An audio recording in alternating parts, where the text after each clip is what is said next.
We get it that you think that this reality is real. And we're not quibbling. We just want you to know that the real reality is the vibrational reality that always precedes the manifestation. And if you can just hear us when we say to you that your emotions are not about your observation of the reality that has already taken shape and form. Your emotions are about the reality that is in the vibrational sphere that you are moving toward. In other words, what you feel is about this vibrational reality and your relationship to it. That was big. Did you get that? We have not said that clearly before. So here, we'll say it again. Your emotions, every one of them, are about this vibrational reality. How you feel is about this vibrational reality and your right now, in the moment, thought process relative to it. So now we'll say it in another strong way. If your life in this body had not caused you to move to a new place vibrationally, and if the larger part of you had not already taken it as the new and improved you and become it, present tense, you would never feel negative emotion. So negative emotion means every single time you've expanded to something that you're disallowing with your current active thought. So think about what that means. If you are paying your bills and feeling discouraged, that discouragement is based upon what you are calling reality.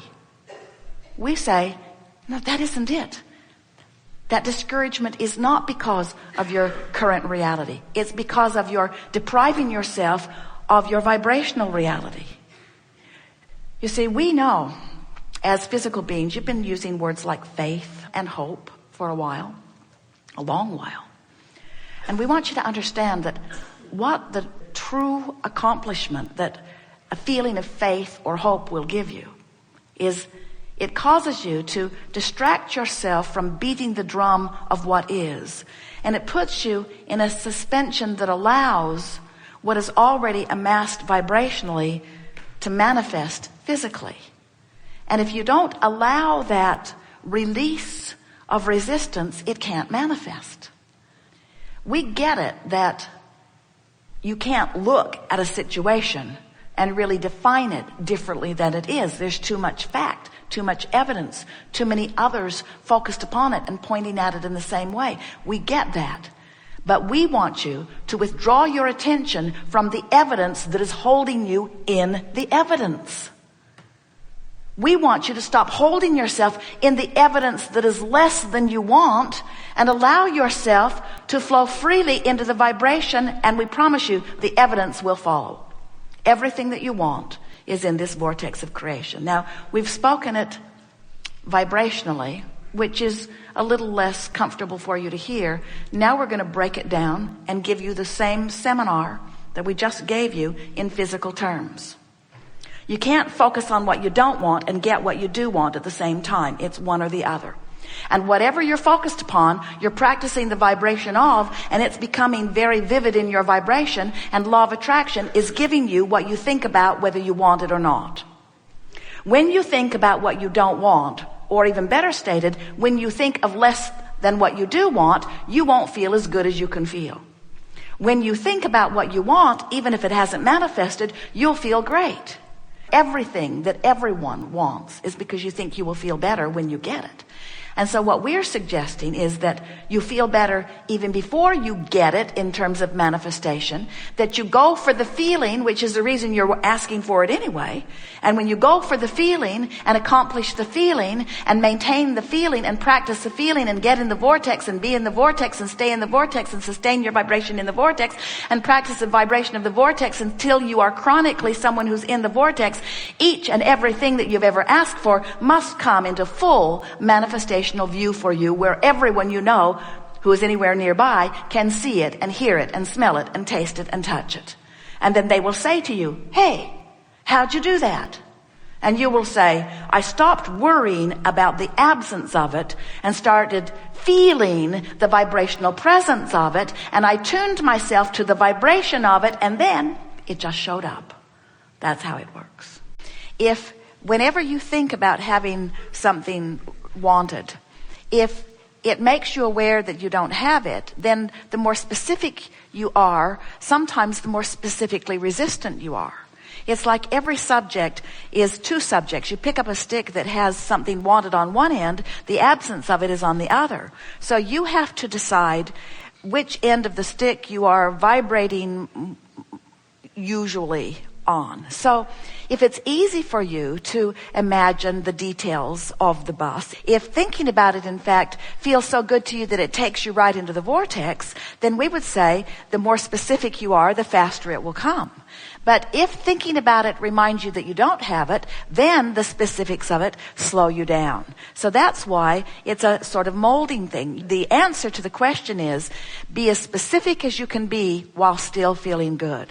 So another way of looking at it is, by meditating and quieting your mind, the vortex will take you in. So once you are in the vortex feeling good, now begin pondering this desire. And as you ponder it, if you're able to still remain feeling good, then ponder it with more detail. And if you still feel good, ponder it with more detail. But if you get specific enough that it activates your awareness of lack, then the vortex will spit you out. Then you start the process over again. Get into the vortex in whatever easy way you can. Maybe by focusing on some subject that every time you think about it, you easily get into the vortex. Esther has a handful of those. She cannot think about the treehouse back home in Texas without going right into the vortex. And it's funny because she doesn't think about being in the treehouse. She thinks about the people who were building it and the joy they felt while they were building it. She had far more joy in the building process than in anything that she's done in the treehouse since then. But that treehouse and those men building that treehouse, they were like little boys again. It took longer to build that treehouse than it does most big houses. Because they were having so much fun, they never wanted it to end.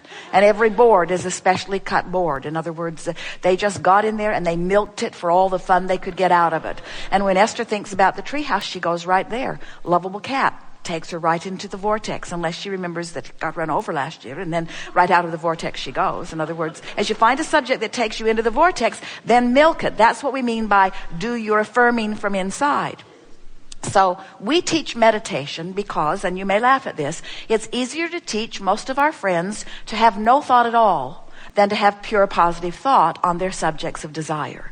Because so many subjects of desire are laced with awareness that it hasn't come yet. And yet, what we're teaching is deliberate creation. In other words, what could be better than to be in the vortex, flying high, focusing your thought, and watching things come about? That's what you really intended, you see. So was that clear? Get in the vortex any way you can. Maybe meditation is the way. And once you're in there, think until the vortex throws you out. Then get back in there. And then think until the vortex throws you out. Until you show yourself that you are able to be a specific thinker of specific things wanted. You have to remember that you're not doing your creating from inside the vortex. You're doing your allowing from inside the vortex. You did your creating from outside the vortex. Most of it, I know what I don't want. Almost all of your asking happened from outside the vortex. So you ask and put it in there. Now your work is to allow. And sometimes when you start trying to create, it blows you out again. And here's the law that we want you to understand. The vibration of a question and a vibration of the answer are very different vibrations. The vibration of the problem and the vibration of the solution are very different vibrations. So when the problem has bounced you to the solution, can you see how your work is not to think your way in, but to feel your way in, or to quiet your mind and stop resistance? If you weren't doing that thing you do that keeps you from the vortex, you'd be in there. And that thing you do is thinking thoughts that are resistant to the vortex. So meditation, easy way in. Appreciation, easy way in. Chronic appreciation would hold you in the vortex. Chronic meditation would be a very boring life. Law of attraction is an across-the-board law that responds to all vibration. Source is a vibration. Law of attraction is responding to vibration. So that's why we say as you explore here in the contrast of your physical world and you expand, Source takes that expansion and holds the vibration of that expansion. Then law of attraction responds to that vibration, and that's what fleshes out the vibration and makes it the manifestation that then you call real world. So the difference between law of attraction and source is that source is a vibration that law of attraction responds to. All that has been lived has culminated into this vortex of creation that you are right now calling source.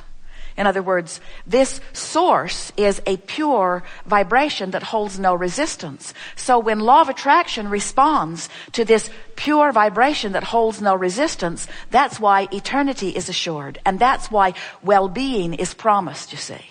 So here's human out here worrying about this, shooting that one, killing that one, robbing from that one, plundering that one, worrying about all kinds of things. But as man has those experiences, he asks for improvement, which source becomes. And so that's why we can unequivocally state to you that this source that you want to call God or source, we're calling it all that is, that expanded vibrational reality is the synthesizing and the best that is erupted out of all that has been lived. Ooh, it's so powerful. That's why we can stand here and assure you that well-being is the order of your universe, and that while as a human you can temporarily pinch yourself off from it, that the well-being of all that is and the well-being of your planet is assured, because when you ask, it is given.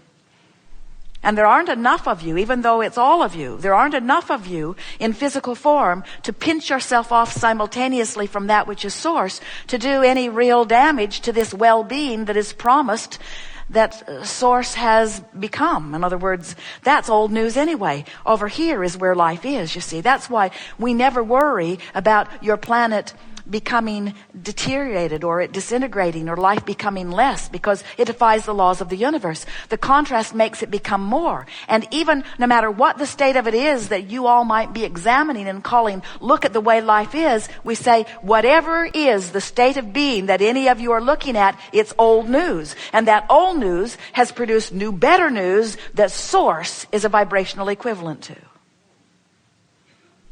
That's why you must know your planet is not in peril. So there isn't anything that we know that is important that you don't right now know. Our friend set us up for the perfect closing when he said, "What more can you give me? What more can you give me so that I can make this work for me?" And we say, "You have it all." You have it all. So what you want to do is just start applying it, which means get out there and have some step one moments and feel the discord in those step one moments. But next time you're having a step one moment where the problem is flailing, where what you want is missing, and where the negative emotion is flying high, next time you are in that moment, you'll be able to do something that you've never done before. You'll be able to say, "Oh, you bugger of a problem." As you come into focus, a solution beyond my wildest dreams is formulating equally. And therefore, I love you.